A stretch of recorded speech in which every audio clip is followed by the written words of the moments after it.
Hey, good morning. Yes, it is. It's Thursday, April 11th. We got our coffee ready to go. The two dogs are in here. They're being quiet for a minute. So I thought today we talk about kind of a follow-up to yesterday afternoon's video on buying parts and where to buy parts.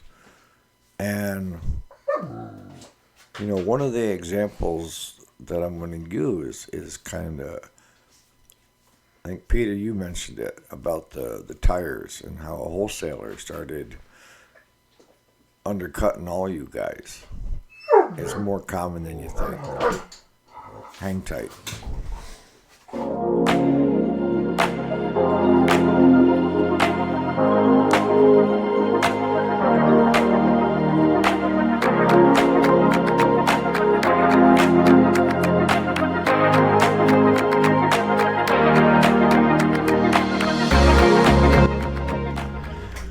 Alright, so welcome back. My name is Eric, if you didn't know it. And this is the weekday show, Thursdays. We do it Monday through Friday. We do a few videos on the weekends, and we throw in a few repair videos here and there as well. So, to kind of follow up and give more in-depth answers on when and where to buy parts and my thoughts on it. What I want to start right off in the very beginning is I'm not saying don't buy from your distributors. Not even close. I still buy whatever I can.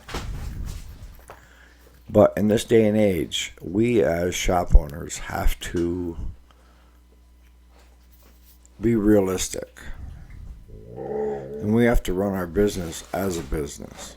And that means you need to get that unit in, diagnosed, repaired, and back out in order to get paid. And any part of that leg, if it gets bent or broken, doesn't accomplish that outcome. As I've said in numerous videos, I'm blessed that with Stens, rotary Stens, power distributor. If I order it this morning, it'll be here tomorrow night. Gardner Canal, probably be here Monday, with it being Thursday today, because they're 2 days out. And my tractor places, Riley's, and I can get stuff from them within 2 days.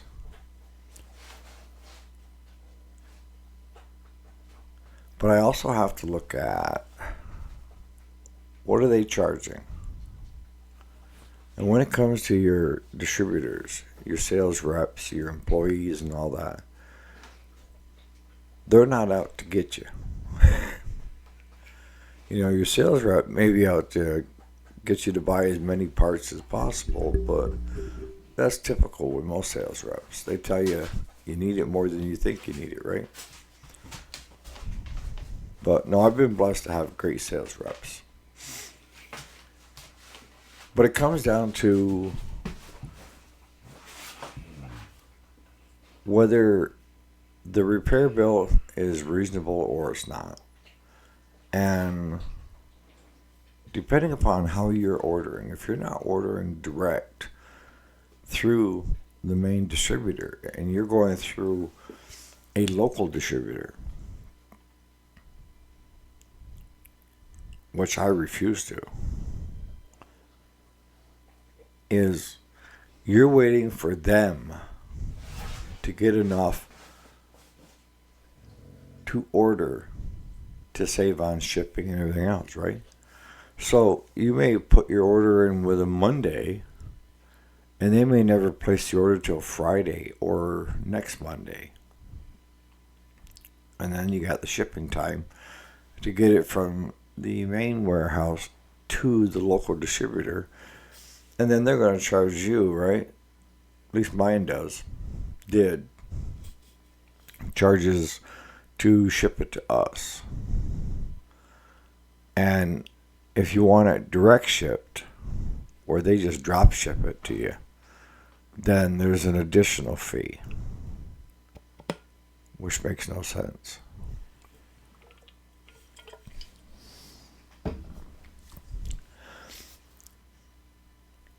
As business evolves, we have to change with it, right?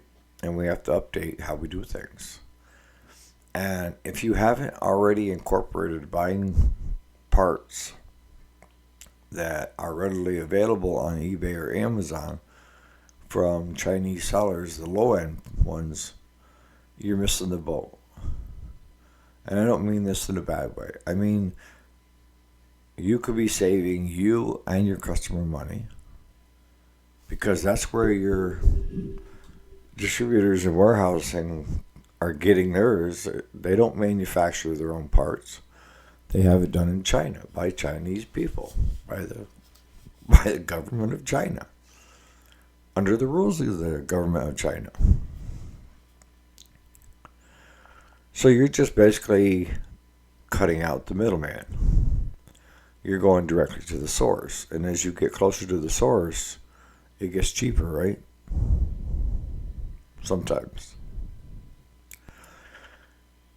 I've seen where some distributors, some warehousing outfits try to start selling on the venues.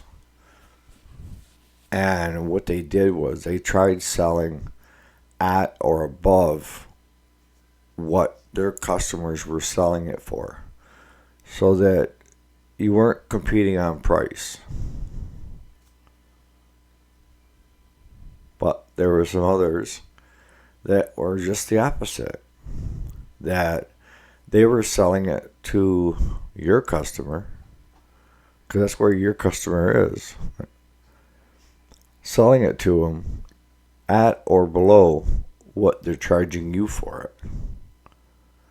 And then when you go to look at it, there's no way, if they're charging at or below. See, to some of these guys, it's a money-making proposition. I call it, you don't eat where you shit, all right? It's as simple as I can put it.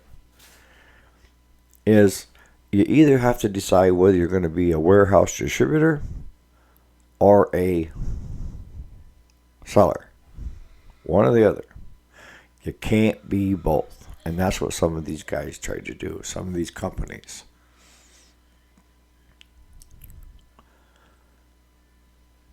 And more than once I called them out on it, because there was one that was selling at the same cost that they were charging me, and I was buying volume from them, and I was under a dealership with them. And their excuse was, well, the dealers aren't selling enough parts, so they're not restocking, and we need to get rid of this inventory. Why not give your dealers a discount? Why not get your dealers involved and see what the holdup is? Because they found that by going to the dealer's customers, the dealer's customers were buying from them direct, and they were making more money on the part than what they would have if they sold it to the dealer, or at least that much. And they were clearing inventory. It may work in the short for you guys that are thinking about doing it or doing it. It won't last. And then you're going to wonder why your dealers are bailing on you when you're competing in the same arena that they're competing. And you're underpricing all the parts that dealer that's been buying from you for years is trying to sell. And the other common excuse that they used when I called them out on it was, well, our dealers are localized and they have repair shops, and thus with running a repair shop, they're selling their parts through the shop as they do the repairs, so they aren't dealing with regular customers, that come in and buy the physical part. So we're not affecting them. Oh, yeah? Because I can tell you right now, is a lot of people are no longer taking their units to the local dealer because they're buying their parts online and they're fixing them themselves, or they're finding a dealer that hasn't learned yet to do the work on the machine and the customer supplies the parts, which never works. We don't allow it. So as I explained to them, you are selling it to the same customer that your dealer is dealing with, that your shop owner is dealing with. You are affecting their bottom line. And I understand it's kind of a cutthroat business, but there's a right way and there's a wrong way to accomplish your goals. And the wrong way is to take advantage of the people that are giving you your bread and butter for your business, that are doing the pre-seasons, that are doing the floor planning, that are doing all this stuff. If they're not there, then you're not there. If you think you can make it strictly on Amazon, eBay, go for it. But what I learned when I was selling on the venues and doing almost $1 million in parts a year was you need to stay lean, least amount of employees as possible, and the less people that handled it, the better it was for us. We had 3 people that put stuff up there listed, and we had 3 people that were shipping and packing, 1 person answering customer service. It was a lean machine. So these bigger companies thought they were making more money by doing it. So enough on that. So what should you be buying online versus through your local distributor, aftermarket OEM? The first thing is when you hit up against a back order, check the Chinese sellers, because they probably have got that in stock. Because the back order is never good for us, right? If we're doing repairs, because we need the part to finish the repair. And we don't get paid until that part gets here and we get it working again. So that's be the first one. Is if I have something on a back order and I can find it on either venue, I'll cancel the back order. Because it could take weeks, months. And if you're buying through distributors, keep track of what they have on back order for you, because they'll list, if you put an order in and it's listed on back order when you do the online order through them, they just stick that into a queue and wait for it to come back into stock again and then ship it directly to you after months after you've already figured out a workaround or your customer's gone somewhere else. Back order parts, yeah, number 1. Number 2, fast moving parts. If you know you're going to sell X number of widgets and you can get a deal done with a Chinese seller to buy in bulk, I think you're being smart in the long run.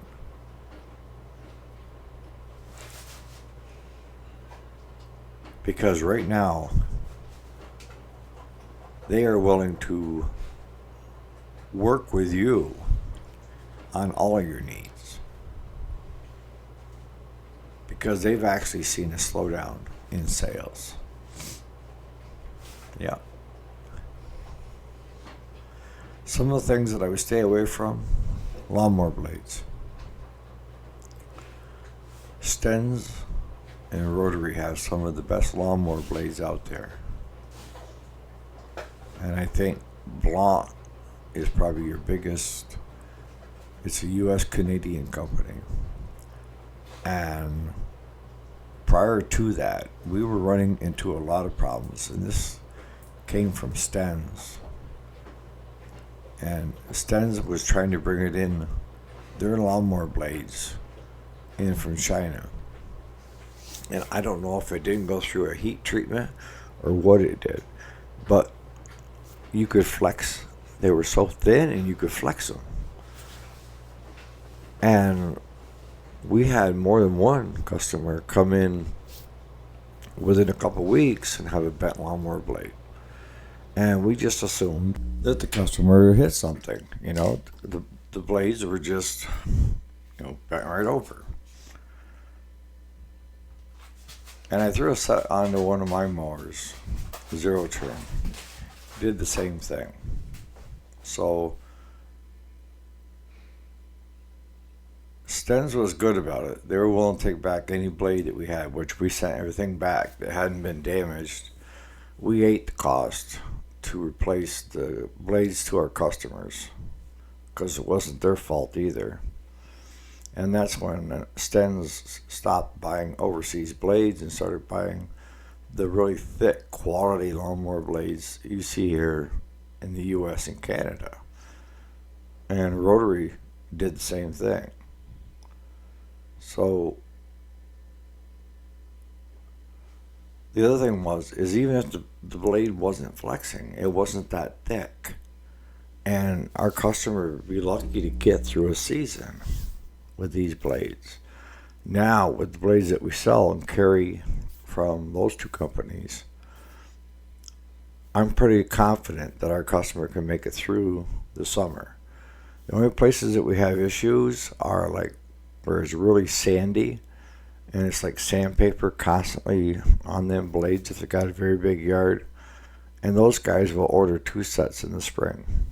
Matter of fact, I got a guy coming in this morning that ordered 2 sets for his Ferris because he can't find that quality of blade that we carry anywhere else. So lawnmower blades, I would probably stick with, I will, with the aftermarket companies. If your customer wants OEM, give your customer OEM. Don't tell them you're giving them OEM and put it in the aftermarket. That's just not fair.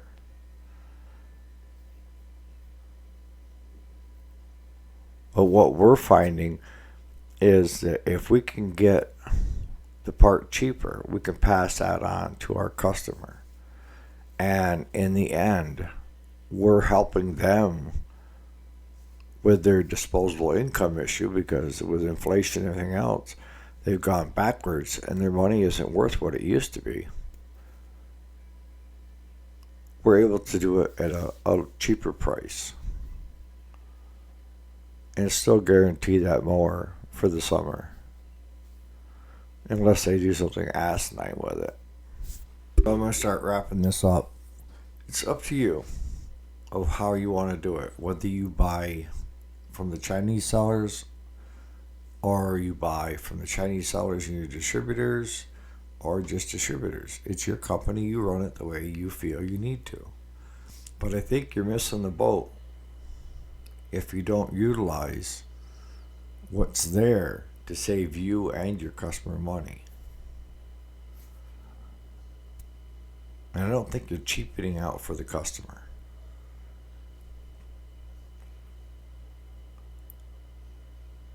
If you can give your customer a better price, why don't you? I know, some of you guys that did preseason, floor planning and all that, you're stuck with those parts. And I'll be honest with you, I would be trying to get rid of those parts first before bringing in stuff from China for your repair work. If you've got it stocked and you're mandated to buy it, use it up first. I would, because if not, you're just wasting even more by having it in the building. So on that note, guys, it's a dilemma. You get to choose. I just give you the options and a quick look at it, and then in the end, you have to do what's best for your situation, and I'll do what's best for mine. Right? That's business. All right, we'll catch you tomorrow morning, bright and early.